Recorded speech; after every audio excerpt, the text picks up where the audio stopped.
Welcome to the second video in the fourth module regarding power distribution and household wiring inside the house.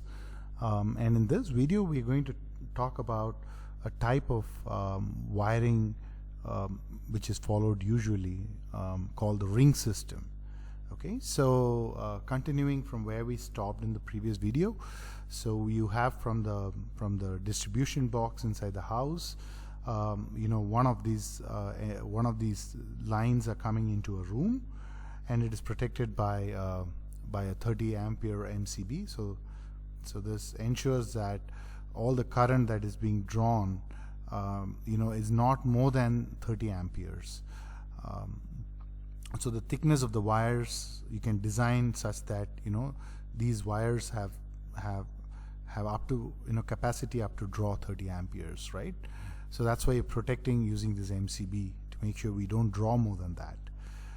And now in this system you take the live wire and you wrap it around the room, right? You take it around your room. So let's assume this is your room, and let's keep it a little small so we have space to draw. So let's assume this is your room. So it goes through your room, and that's it. So here we close this. And the same we do with all the wirings. We do the same with neutral.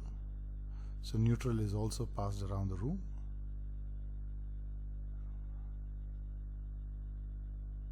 Like this.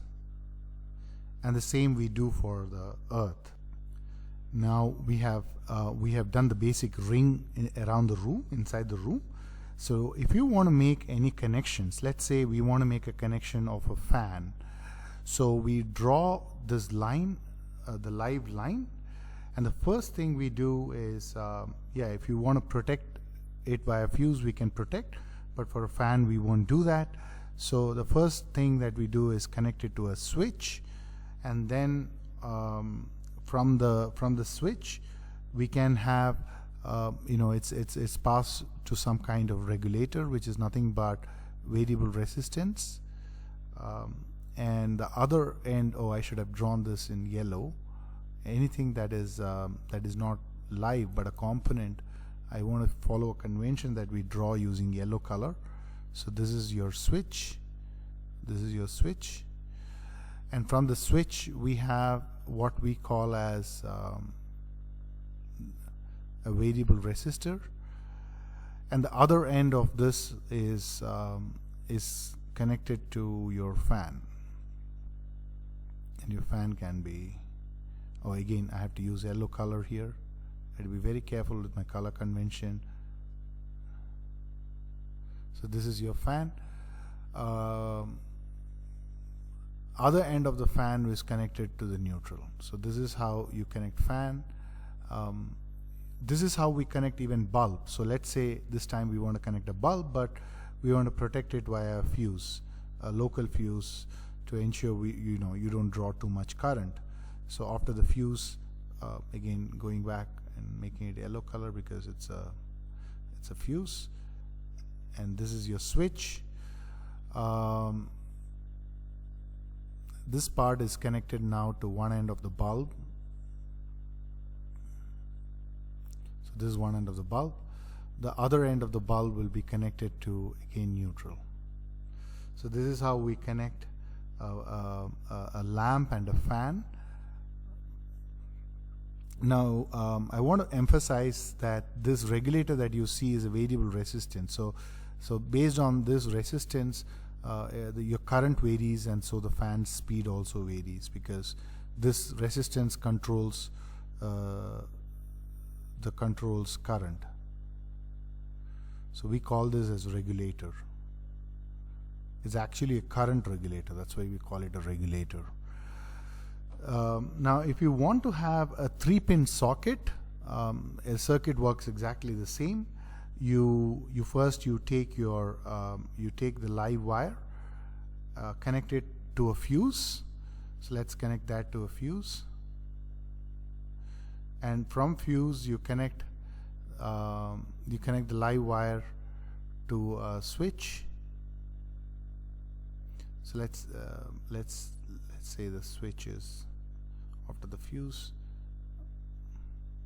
Here there's a switch, and this line from the switch is going, let's draw the socket first.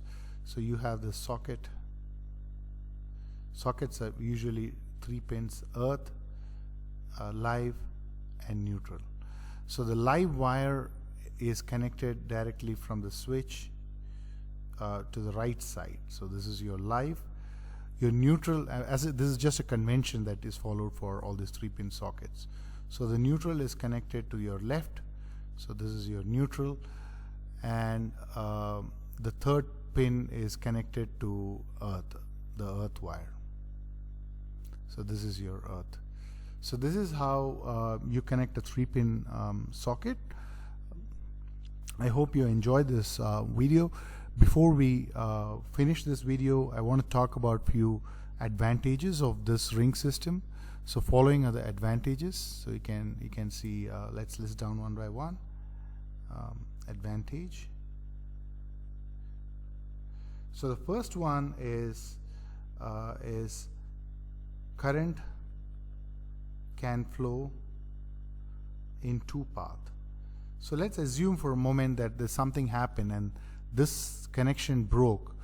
Now even if this connection broke, all these sockets would work, the bulb would work, and the fan would work, because you have left one connection going. So this is, all these have connection from here, and all these have connection from here as well. So even if this is broken, you have another line which can carry current to all the devices. So that is the first advantage. Current can flow in 2 paths. Yep, in 2 paths. The second one is each appliance can be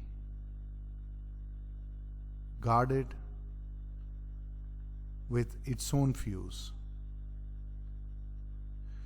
And the third thing is, drawing new connection is very easy, right, inside the room. So drawing new connection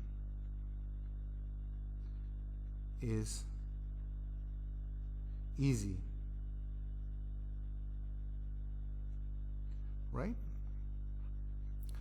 So this gives us some kind of redundancy. So let me call it redundancy. Okay. So yes, these are the advantages. So I hope you enjoy this video. See you in the next one. Until then, bye.